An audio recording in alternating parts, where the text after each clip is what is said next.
Life reels by Anjali എന്ന് പറയുന്ന എൻ്റെ ചാനലിലേക്ക് എല്ലാവർക്കും സ്വാഗതം. ഇന്ന് എൻ്റെ ചാച്ചനും അമ്മച്ചിയും കുഞ്ഞും ഒക്കെ ചേർന്നിട്ടുള്ള നല്ല കിടക്കാച്ചി ഒരു ട്രാവൽ വ്ലോഗാണ് എൻ്റെ ഗൈസ്.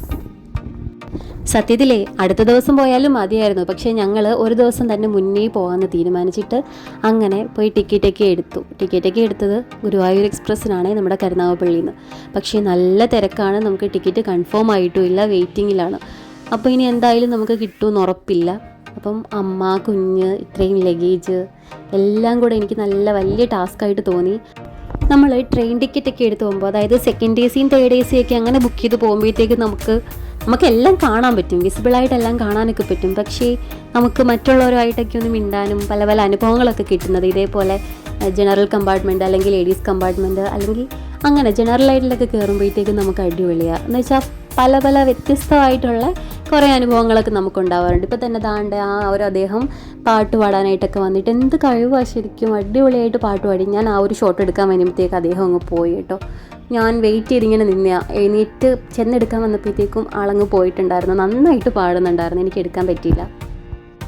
ട്രെയിൻ യാത്ര എന്നും എൻ്റെ ഫേവറേറ്റ് ആണേ. പക്ഷേ എൻ്റെ ഒരു ഡ്രീമുണ്ട് ട്രെയിൻ യാത്രയിൽ, എന്ന് വെച്ച് കഴിഞ്ഞാൽ നമ്മുടെ ഒരു നീല ടാഗൊക്കെ ഇട്ട് രാവിലെ ഇങ്ങനെ ജോലിക്ക് പോവുക, എന്നിട്ട് വൈകിട്ട് ജോലിയൊക്കെ കഴിഞ്ഞ് അടുത്ത ട്രെയിൻ കയറി തിരിച്ച് വീട്ടിലേക്ക് വരിക. ഇതെൻ്റെ ഒരു ഡ്രീമായിട്ടോ. എന്നെങ്കിലും അത് സാധ്യമാകുമെന്ന് എനിക്കറിയത്തില്ല, അങ്ങനെ ആകട്ടെ. നമ്മുടെ കൂടെ യാത്ര ചെയ്യുന്നവർ നല്ല ആളുകളൊക്കെ ആണെങ്കിൽ നമുക്ക് നല്ല രസമല്ലേ. ഞങ്ങളുടെ കൂടെ ഉണ്ടായിരുന്ന കുറേ ചേച്ചിമാരും ഒക്കെ ഉണ്ടായിരുന്നു. അവർ ഗുരുവായൂർ അമ്പലത്തിൽ പോകുന്നവരുണ്ടായിരുന്നു, ചിലർ വെക്കേഷന് വീട്ടിൽ പോകുന്നവരുണ്ടായിരുന്നു, ലീവ് എടുത്തിട്ട്, ചിലർ വെക്കേഷൻ കഴിഞ്ഞിട്ട് തിരിച്ച് പോകുന്നവരുണ്ടായിരുന്നു. അങ്ങനെ ഇവരുടെയൊക്കെ കഥകളൊക്കെ കേട്ടിരുന്നു. ഞങ്ങൾ ഞങ്ങളുടെ കഥകളുമൊക്കെ ഇങ്ങനെ പറഞ്ഞിരുന്നു. അപ്പം നല്ല രസമായിരുന്നേ. പബ്ലിക്കായിട്ട് പോയിട്ട് ഈ ഓൺ വോയിസ് വീഡിയോ ചെയ്യാനുള്ള ധൈര്യമൊന്നും ആയില്ലെന്നേ. ആയിട്ടുണ്ടായിരുന്നെങ്കിൽ അങ്ങനെയൊക്കെ വീഡിയോ എടുത്താൽ കുറച്ചും കൂടെ രസമാവും അല്ലേ. എനിക്ക് ശരിക്കും ഈ വോയിസ് ഓവർ പറയുന്നത് തന്നെ നല്ല ബുദ്ധിമുട്ടാണ്, എനിക്ക് അത്ര അറിയത്തില്ല. നോർമലി സംസാരിക്കാൻ എനിക്ക് ഭയങ്കര ഇഷ്ടമായിട്ടോ, പക്ഷേ ഇങ്ങനെ പറയുമ്പം വലുതായിട്ടൊന്നും വരത്തില്ല. പിന്നെ ഇതൊക്കെ അടിപൊളിയല്ലേ. അമ്മയ്ക്ക് ഉറക്കം വരുന്നു, നല്ല രാത്രി ആയിട്ടുണ്ട്, അമ്മയ്ക്കൊക്കെ ഇങ്ങനെ ഉറക്കം വരുന്നു. അങ്ങനെ ഞങ്ങൾ ആലുവ റെയിൽവേ സ്റ്റേഷനിൽ എത്തിയിട്ടുണ്ട്. ആലുവയിലെത്തിയിട്ട് ഇനിയാണ് പാടെന്ന് വെച്ച് കഴിഞ്ഞാൽ നല്ല ലഗേജുണ്ട്. മൊത്തത്തിൽ ഒരു 6 ബാഗുകളും ഉണ്ടായിരുന്നു. ഇതെല്ലാം പൊക്കിയെടുത്ത് ഇങ്ങനെ മണ്ടയ്ക്കോട്ട് പോകുന്നത് നല്ല പാടാണ്. എൻ്റെ കുഞ്ഞിപ്പെണ്ണിനും അതുപോലെ ലഗേജൊക്കെ എടുത്ത് അമ്മ ഇത് ആളുടെ ബാഗാണ് പറയും, അമ്മേ ഇത് ഞാൻ എടുക്കുക, ഇത് എനിക്ക് എടുക്കണം. പക്ഷേ ഈ സ്റ്റെപ്പ് നോക്കിയ ആൾ കയറത്തില്ലല്ലോ. പിന്നെ ഞാൻ പറഞ്ഞു അമ്മ കയറാം, കുഞ്ഞ് വീഡിയോ ഒന്ന് എടുത്തതെന്ന് പറഞ്ഞു. അങ്ങനെ കുഞ്ഞാ വീഡിയോ ഒക്കെ എടുത്തു തന്നത്. സത്യം പറഞ്ഞാൽ ഞാനാണെങ്കിൽ കേരളത്തിനകത്തുള്ള ട്രെയിൻ ട്രാവൽ എൻ്റെ കുറവായിട്ടോ. ഏട്ടൻ്റെ അടുത്തോട്ട് പോകുക, തിരിച്ചു വരിക, അല്ലെങ്കിൽ ഏട്ടൻ്റെ കൂടെ പോവുക, ഇതൊക്കെയാണ് എനിക്ക്. ലോങ് ജേർണീസാണ് കൂടുതൽ വരാറുള്ളത്. അല്ലാത്തപ്പോൾ ഒക്കെ അല്ലാണ്ട് വണ്ടിയിലൊക്കെ അങ്ങ് പോവും, അങ്ങനെയാണ്. ഇതിപ്പം അമ്മയായിട്ടും ഒക്കെ പോകാനായിട്ട് വേറെ ഓപ്ഷൻ ഇല്ലാത്തതുകൊണ്ട് നമ്മൾ ട്രെയിനകത്ത് വന്നതാണ്. പക്ഷേ എൻ്റെ പേഴ്സണൽ ഫേവറേറ്റ് ട്രാവൽ എന്നും ട്രെയിനാണ് കേട്ടോ. അങ്ങനെ ഞങ്ങൾ അവിടെ ആലുവയിലെത്തി. അവിടെ നോക്കുക നല്ല തിരക്കായിട്ടുണ്ട്. നമ്മുടെ ശരിക്കും ഡൽഹി ചെല്ലുമ്പോഴും ഒക്കെ ഇതുപോലെ എല്ലാവരും ഇങ്ങനെ തറയിൽ ഇങ്ങനെ കുറേ പേര് കാണും.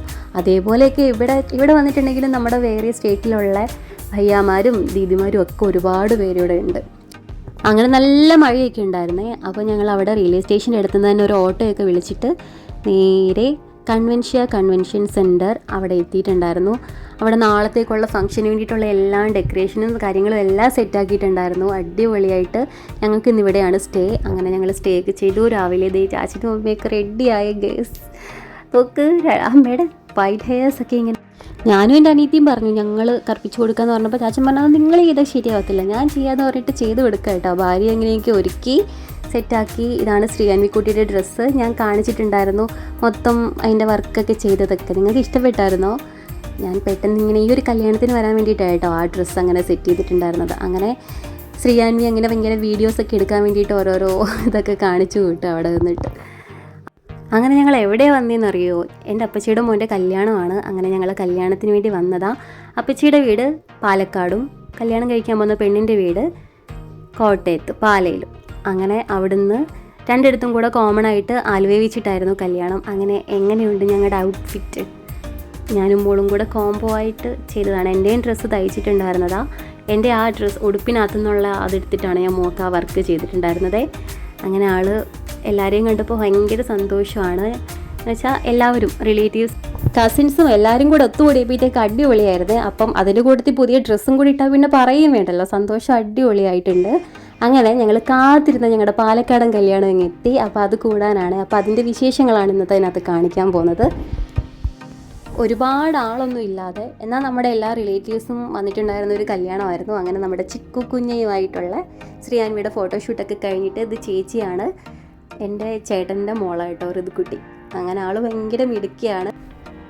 ആളുടെ പേര് ഋദ്വി എന്നാണ്, ഋദ്വി രതീഷ്. അങ്ങനെ അവർ ചുമ്മാ ഓരോരോ റീൽസൊക്കെ അവരും എടുക്കുക കേട്ടോ.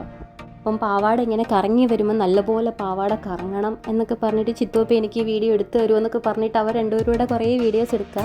അത് ഞാൻ റീൽസായിട്ട് പിന്നെ ഇടാവേ, ഷോർട്സായിട്ട്. ഇവരൊക്കെയാണ് ഞങ്ങളുടെ കുട്ടിപ്പട്ടാളംസ്. ആദ്യം പോകുന്നത് ഋതിക, ശ്രീയാൻവി, ജാൻവി, ആൻവി. ഇതാണ് കല്യാണ മണ്ഡപം. ഇനി നിങ്ങൾ ജസ്റ്റ് ഒന്ന് ആ ഒരു കല്യാണം ഒന്ന് കണ്ടിട്ട് പോയോ.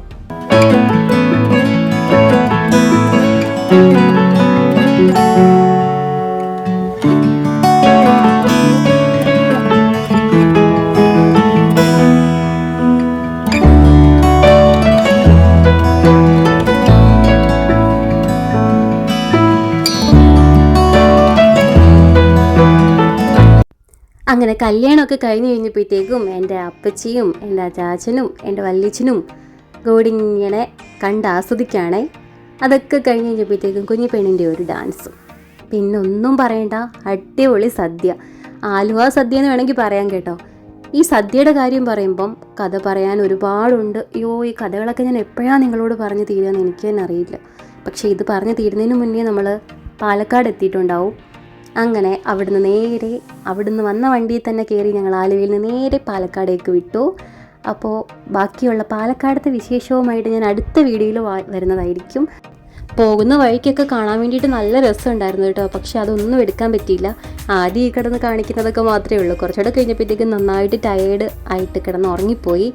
അങ്ങനെ കുറേ കഴിഞ്ഞപ്പോഴത്തേക്കും ഞങ്ങൾ അവിടെ എത്തി. ഇനി പാലക്കാടത്തെ വിശേഷങ്ങളുമായിട്ട് ഞാൻ വരുന്നതായിരിക്കും. വീഡിയോ ഇഷ്ടമായെങ്കിൽ എല്ലാവരും ലൈക്ക് ചെയ്ത് ഷെയർ ചെയ്ത് ഒന്ന് സപ്പോർട്ട് ചെയ്തേക്കണേ. താങ്ക്